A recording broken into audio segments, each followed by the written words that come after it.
Welcome into Mavericks Today by Chat Sports. Jeffrey Cooperstein here with you guys. Hope everyone is enjoying their Thursday so far. A couple of Mavericks news and notes that I wanted to bring to you guys here on a Thursday, and we'll start with Kyrie Irving, who said his rehab is going great. He went on his Twitch stream, I think it was last night, and he said, I'm not going to tell you specifically what I'm doing on the court, but I've had some really good days in the gym, and the rehab process is coming along nice. Now, I don't think that this would change the timeline as far as when we expect Kyrie Irving back.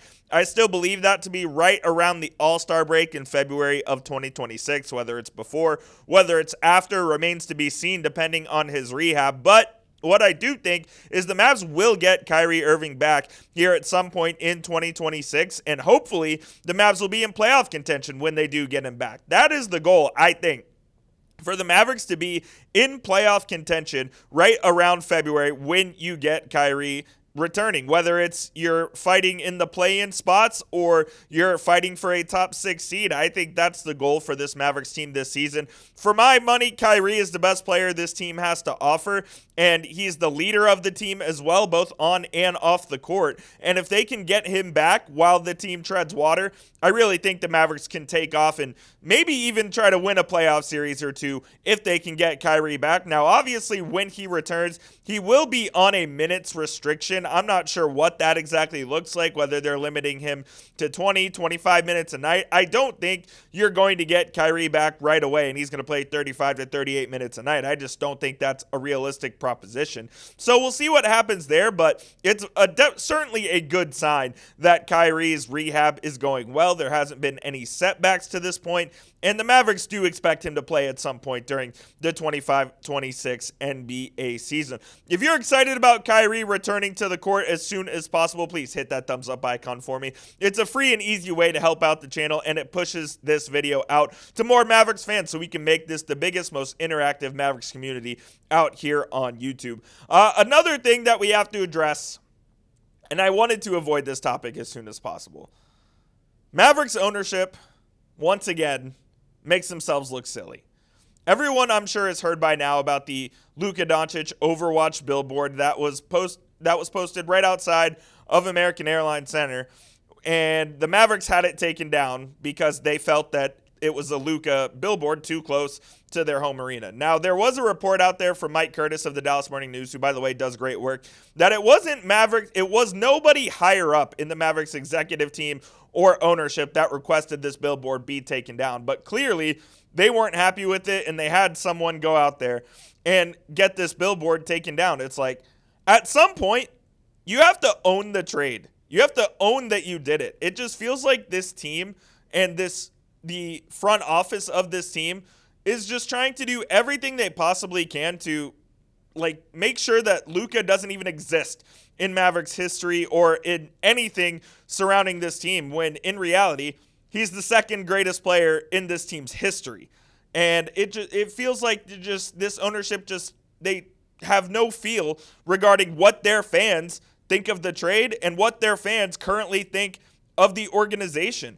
The Mavericks just need to play basketball as soon as possible, I think. There's just so many off-the-court distractions with this squad, and I just really can't wait for the third week in October when we have actual basketball to talk about, because, man, it seems like every single time this ownership, this front office, the business side of the Mavericks has the chance to, do something right, or has the chance to not rectify the situation, but just kind of leave things alone, they just don't do it. And that's not for the new ownership, is not only the new ownership as well with Dumont and the Adelsons. It's also with Mark Cuban, who went on a podcast earlier this week and openly admitted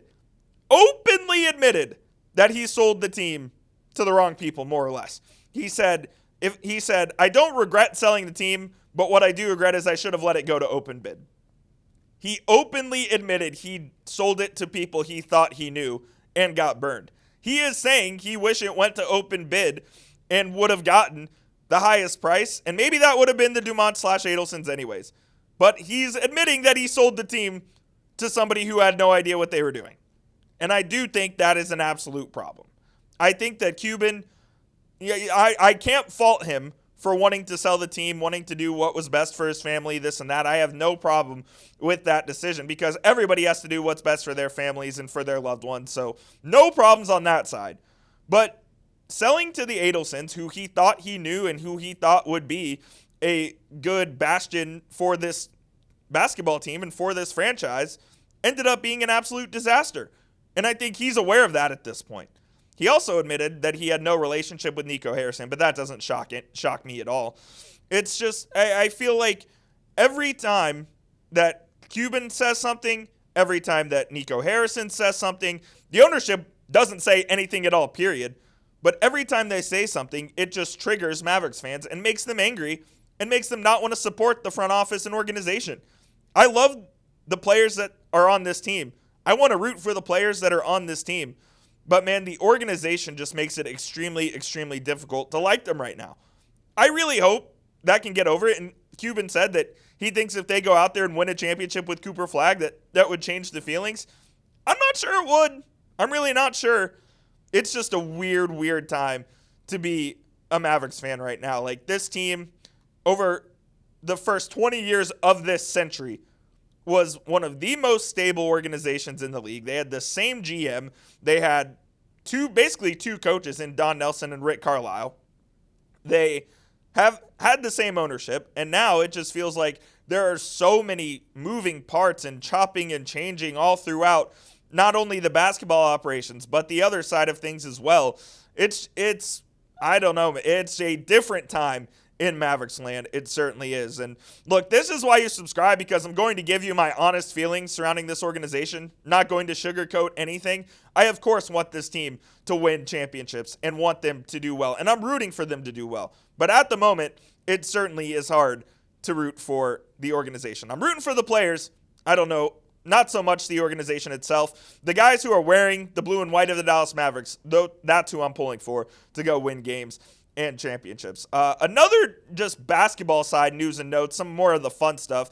Jake Fisher reported that the Mavericks are expected to make a move on Overwatch Prosper or Jaden Hardy by 5 p.m. Eastern tomorrow, which is the deadline for teams to stretch and waive players. If you guys don't know what a stretch and waive is, it's basically you say a guy has a year left on his contract. Well, you can waive him, and then you multiply the years left on his contract by 2 and then add 1. So the Mavericks actually did this with JaVale McGee a few years ago, where he had 2 years left on his contract. They stretched and waived him, paying the money out over a 5-year span. 2 times 2 is 4, plus 1 is 5. So teams, the deadline to do that basically is tomorrow, and it sounds like the Mavericks would like to make an Overwatch Prosper trade or a Jaden Hardy trade official by then, because if not, there is the possibility that they could end up just stretch waiving Overwatch, which I wouldn't hate. I mean, you would hope to get some sort of value for him in return, but worst comes to worst and you have to